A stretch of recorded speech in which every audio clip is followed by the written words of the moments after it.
How are you, Tedros? Yes, I'm good, Congresswoman. How are you? It's very, very great to see you here. Thank you. Thank you. Where are you? I am in Ethiopia. I'll be there soon. When I heard that you are coming, and I can't wait to have you here. Thank you. I'm not exactly sure when the original dates were September 16th. Yeah. But we would be leaving D.C. on September 16th, but that might have to change. I might. It might be a little later, but hopefully in the month of September. Wow, we will be glad to have you. Thank you. And we're in touch with the Prime Minister's office, and he's agreed to a meeting. So hopefully, well, I mean, I won't come. If he's there, then that's great. But otherwise, I mean, that's my primary reason to go. Well, I don't have any information on that, but are you there? I think maybe you froze. No. Freeze. Can you see me now? Hello? Okay. Can you hear me now? Yeah, I think we were having a little trouble. Okay. How about now?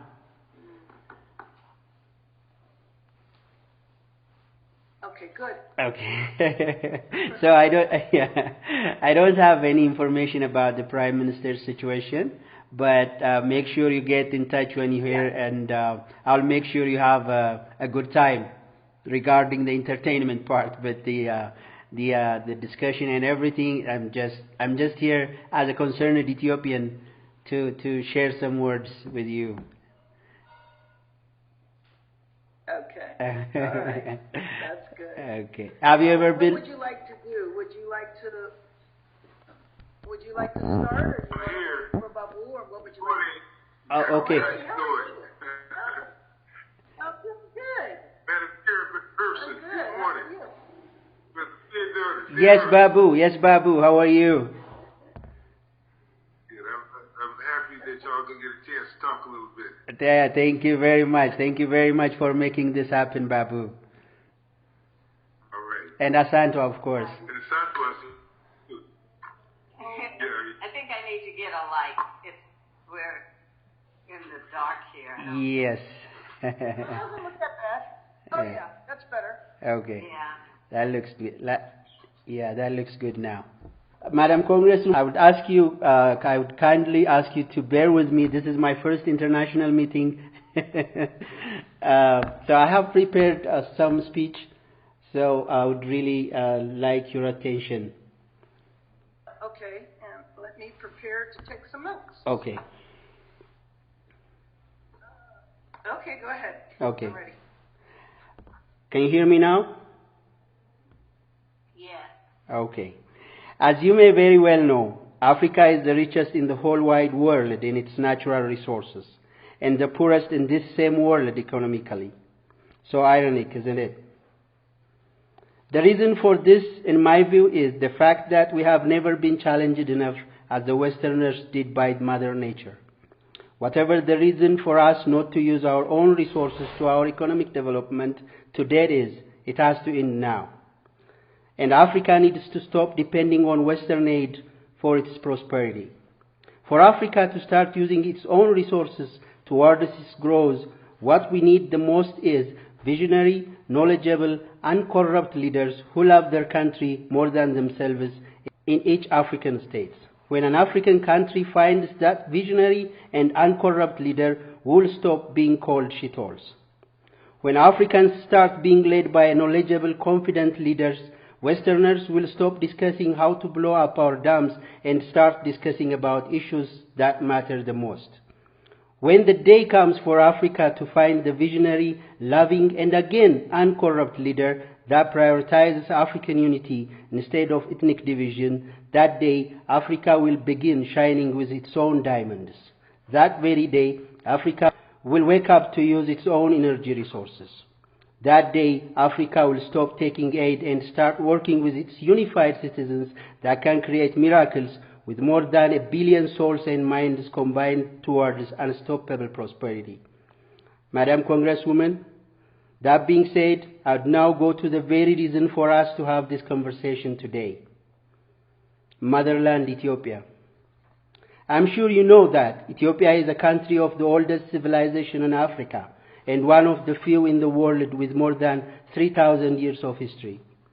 Almost all those 3,000 years, Ethiopia was led by a government of its own with a trade route to Far East, India, the Middle East, Europe, and the other African neighbors, and the citizens of Ethiopia never had serious issues regarding tribalism.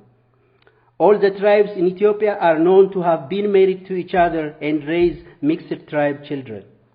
I myself am a product of the intertribal marriage with nowhere to go if Ethiopia is divided into ethnic federations.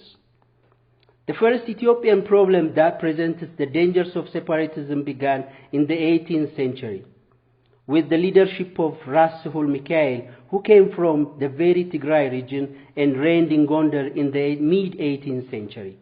Mikhail Sahul put a hold to the Solomonic dynasty, which has been governing the country for over 2 millennia, and Ethiopia was divided into a lot of different regions, and the era called Zemene Mesafint continued for almost a century. During this period, Ethiopia lost its prominence in the global map and was too weak to matter to the rest of the world. War broke between regions to control highlands and fertile lands. A lot of Ethiopians died because of this. This era is the time when Ethiopia's hope to become one of the world's biggest economy was tarnished. Madam Congresswoman, who is responsible for Ethiopia to be that weak? Ras Sahul Mikhail, who intentionally or unknowingly divided the country into pieces. And where did this Ras come from? Tigray. After almost 90 years of darkness in Ethiopia, King Tedros II, a self-proclaimed king with no royalty background, fought with almost all the regional leaders and brought the country back together in the mid-19th century. Since 1855, Ethiopia as we know it on the world map was created and has become the only African country never to have been colonized by the Westerners, and thus become the source of pride for all the black community around the world. And again, who helped and led the British army to kill King Tedros? Some traitors from this same Tigray region. Then came King Menelik II, who introduced the modern government system in Ethiopia, who is known to have kept Ethiopia's unity intact, and most of all, who led the war against Italy's colonial aggression at the Battle of Adwa, and became the first black leader to show the world that black is power as well when united. The only justifiable answer to the question, I quote, what's so special about Ethiopians other than the rest of Africa to defend themselves against European colonial aggression was our unity and perseverance. Then King Haile Selassie in 1930, who is considered the father of the African Union when it was established in Addis Ababa, who was also a founding member of the United Nations, and an African king who sent troops to Korea to help win their war. The Italians tried to conquer Ethiopia and stayed for 5 years fighting with the Ethiopian heroes. And guess who helped the Italians during the war? Again, some traitors from the Tigray region. But the Ethiopians won the war and the Italians were defeated for the second time. And again, Ethiopia's unity, regardless of their differences in tribe and religion, was our main source of strength to defeat the Italian aggression out of Ethiopia. During all this time, the whole wide world knows what the map looks like. This map, Madam Congresswoman, the map is the Tigrayan region, the old map of Ethiopia. Before the Tigrayans came to power in Ethiopia, the map was bordered between the Amhara and the Afar region. Tigray had no access to the Sudanese border. It was bordered in between the two Ethiopian regions, Afar in the east and Amhara region in the west. There was no such thing as Western Tigray. This is the old map that the whole wide world knows before the Tigrayans came to power in 1991. Right after King Haile Selassie's demise, when Mengistu Haile Mariam took power in Addis Ababa, a group of 7 or 9 people went into the Tigrayan jungle and established TPLF, the Tigrayan People's Liberation Front, with a dream of forming the Greater Tigray as a country seceding from Ethiopia. With the Derg regime's dictatorial mistakes and ideological mishaps, the TPLF group through time was able to get ground in Tigray and won the hearts and minds of the Tigrayan people. Just because Mengistu Haile Mariam's worsening leadership was not accepted throughout the country, the TPLF was also able to convince the Amhara and Oromo elites to establish a coalition party called the EPRDF, which finally made the TPLF put their primary ambition of seceding from Ethiopia on hold and grab the power to lead the country as a whole. This is the time when Ethiopia's worst nightmare started taking place. Madam Congresswoman, till this critical moment in time, Ethiopia's map was still the same map that we received from King Menelik. And Ethiopians never had major tribal problems except some workable issues here and there, mostly coming from cattle shepherds and fertile land controversies. And Ethiopians never had major tribal problems. Rather, the main problem we had with Mengistu Haile Mariam's leadership was the communist ideology that took away everybody's land and private properties and made them government-owned. But let me show you one CNN video. To Ethiopian officials for aircraft to fly supplies where they are desperately needed. Just how bad the situation really is in Ethiopia is difficult to determine because it is difficult to get unbiased information out of the highly volatile war zone. But one reporter who recently left the region managed to sneak out some forbidden footage. Lindsay Taylor has this account of his stay in Ethiopia. No runway lights, airport navigation aids switched off, no one responding to radio messages. This was our first hint of what a country in revolution is like. One of Africa's busiest airports, all but deserted. The empty control tower adding to the eerie atmosphere. But we were not alone. Instead of ground staff, we found young rebel soldiers. Tigrayan troops now controlling the airport. A 24-hour curfew had been enforced after the brief but fierce battle against forces loyal to the ousted dictator Mengistu. Despite the battle scars, this seemed to be a remarkably peaceful revolution. In neighbouring Somalia, thousands were massacred when the rebels seized control of Mogadishu. But here, despite the ease of entry, the Army of Liberation was not welcomed with open arms. Are most people happy to see the rebels here, most of these people here? በአሁን ጊዜ ተደስታችሁ ወይ ሰላም ነው ወይ እነዚህ የሞቱ የገቡት ብሎ እየጠየቀ አንዳንዳችሁ እንትን የደስታ ስሜት ካላችሁ መናገር ትችላላችሁ። No,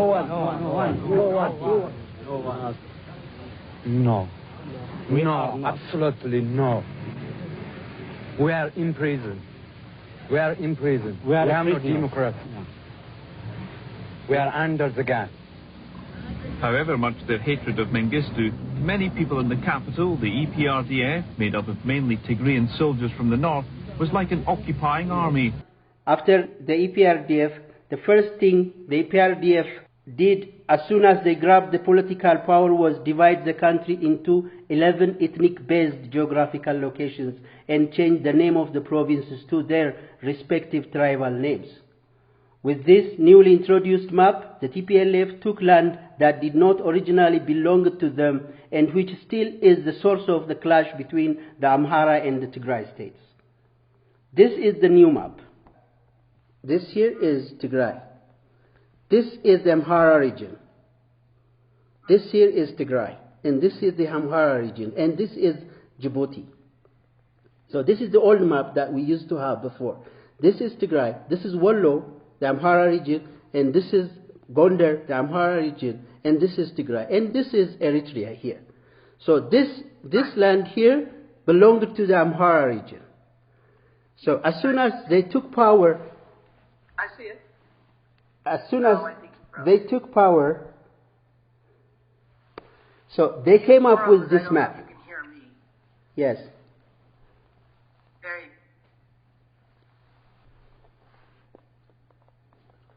You're showing me the disputed area? Yeah, I'm trying to show you the disputed area here.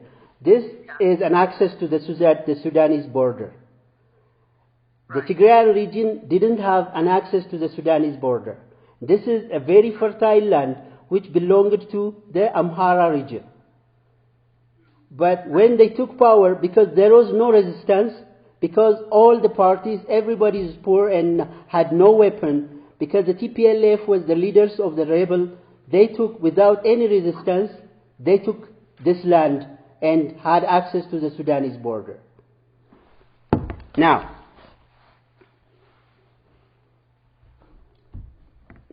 I want you to listen to this one. After introducing 11 ethnic-based geographical locations and changed the names of the provinces to their respective tribal names. Before there was no tribal name. It was just geographical names. I was born in Jimma. It's now called Oromia with the tribal name. But when I was born, I am 52 years old, it was called Jimma. And now I have to say I am from this tribe, not from this place.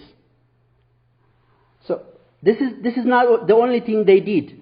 They took out history course, Ethiopian history, from the curriculum of the Ethiopian high schools and from the Ethiopian universities, so that the youth doesn't ask about their history.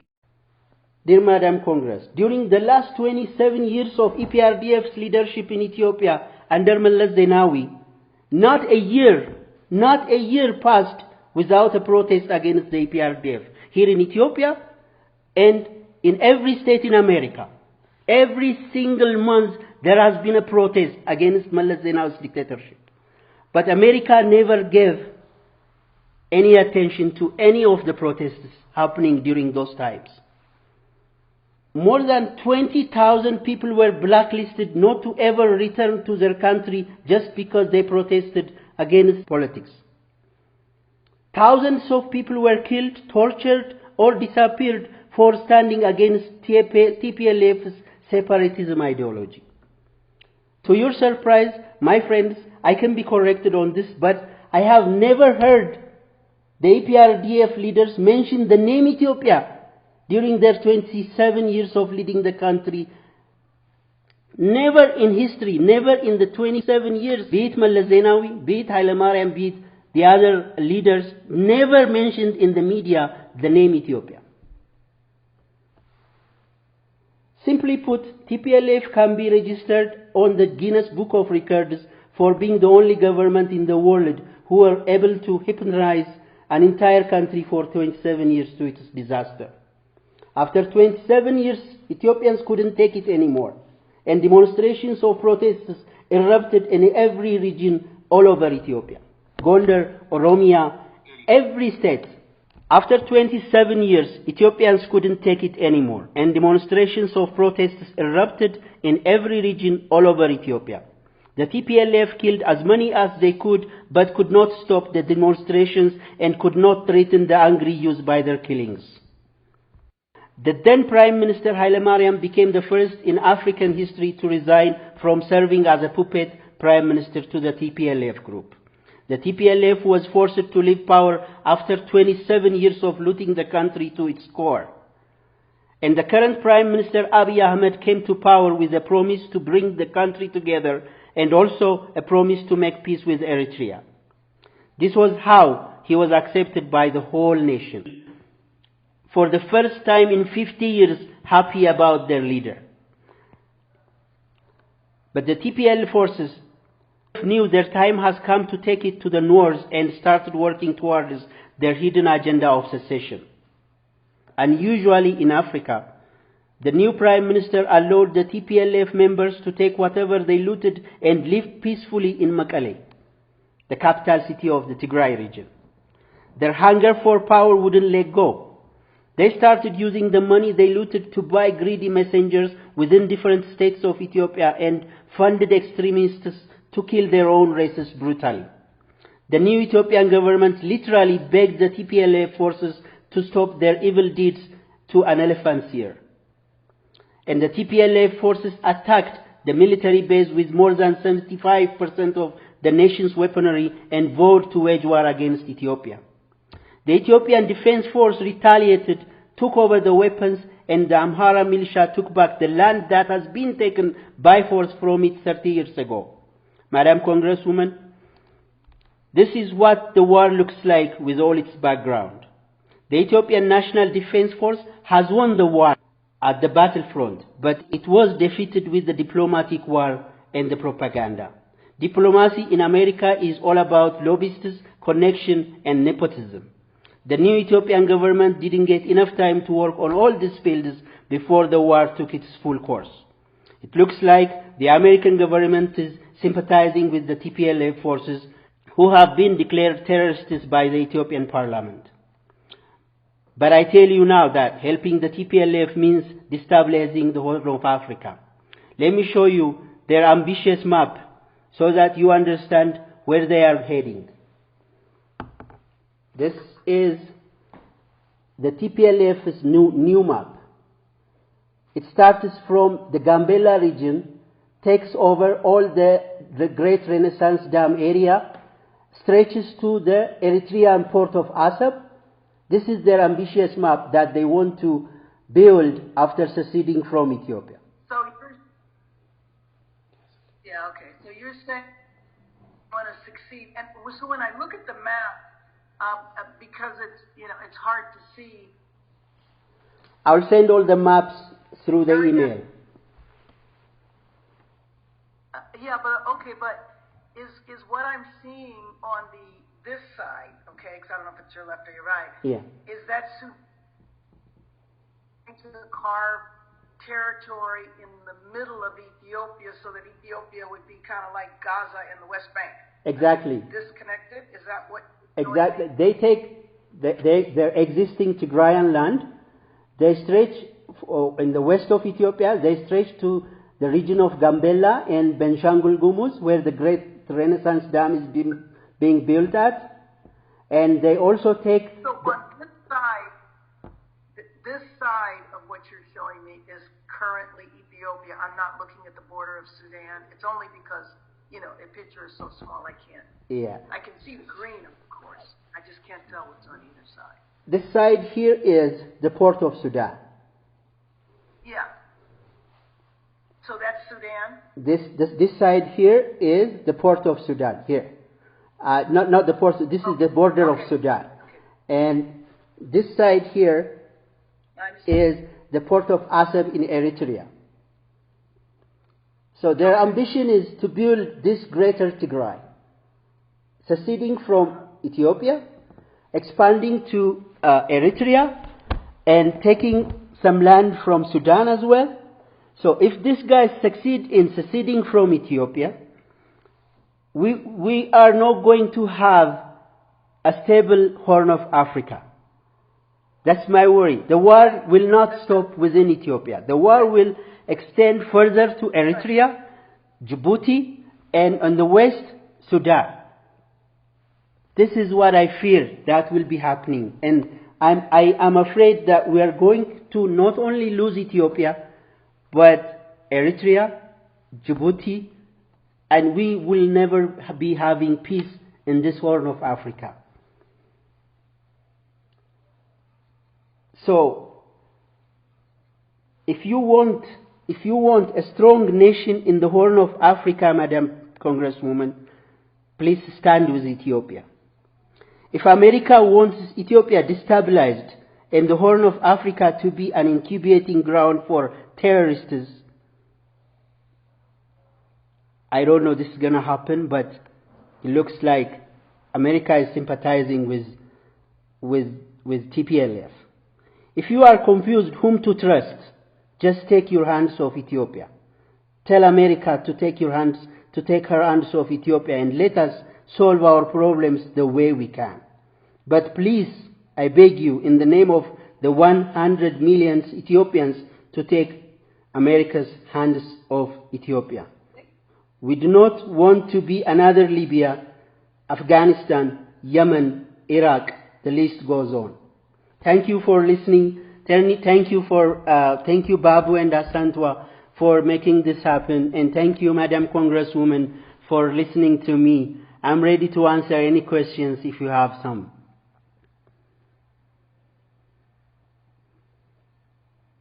Thank you. And Jacqueline was just showing me, she got that map. It was just showing me so I could see it closer. Okay.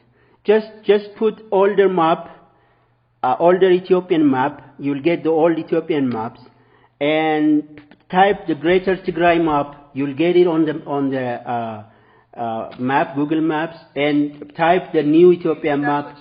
Yeah, and you'll get all the information you need. I got them all from the internet. I'm here as a concerned citizen. I'm here as a concerned African. I'm not supporting any party here. I'm not pro-government, or I'm not against the Tigrayans. I have my best friends who are from the Tigray region. If I call 5 friends, 3 of them are from the Tigray region. So I have nothing against the Tigrayans. But I'm here as a concerned Ethiopian that wants a strong nation, that wants Ethiopia to prevail, that wants Ethiopia to continue.